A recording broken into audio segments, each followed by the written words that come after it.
Eh bien, bonsoir Stéphane. Donc, nous sommes à la soirée des voix de l'immobilier.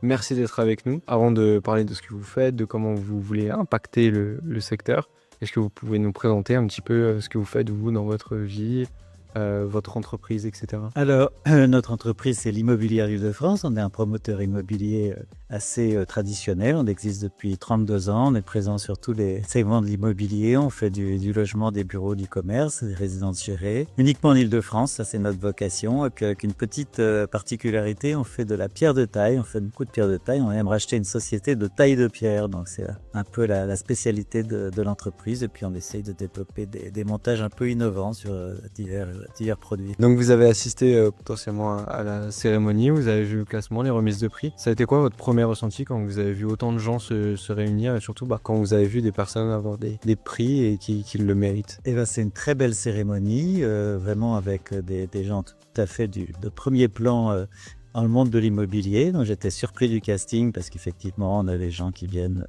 du monde de l'investissement, de la promotion, de la gestion. Donc on voit vraiment un panel assez diversifié. Effectivement, des gens très, très reconnus. Et puis c'était intéressant et émouvant. Vous, plus à titre personnel, quelle est la voie que vous essayez de porter pour le secteur de l'immobilier actuellement? Alors, à titre personnel, moi, je porte la voie du libéralisme, c'est-à-dire que je pense que il faut pas trop compter sur l'État, il faut pas trop compter sur les lois, sur les voies de finances pour aider le secteur de l'immobilier. Moi, je pense qu'on est dans un nouveau paradigme qu'il faut faire avec et que moins on sera perturbé par des normes, des lois, des réglementations, des impacts fiscaux, mieux ça se portera. On a besoin de stabilité, on a besoin que les choses se tassent et tout ce qui pourrait effectivement remuer les choses ne sera pas propice au rétablissement du secteur immobilier. C'est vraiment ce en quoi je crois. Quelle voie pensez-vous qu'il manque encore dans tout ce débat, dans tout ce secteur de l'immobilier justement?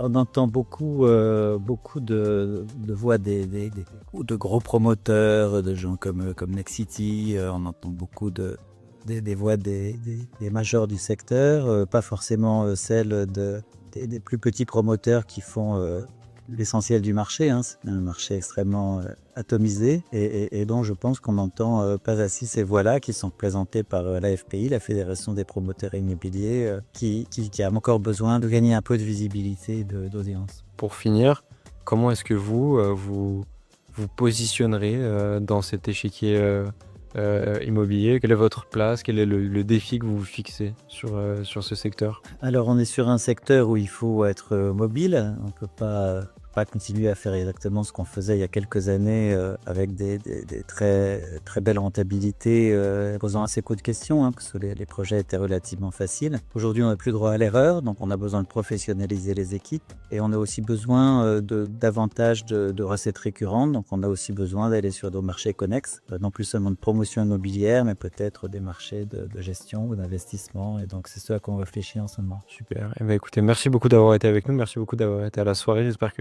vous passerez une excellente soirée et que vous continuerez ce que vous faites. Merci beaucoup. Merci beaucoup.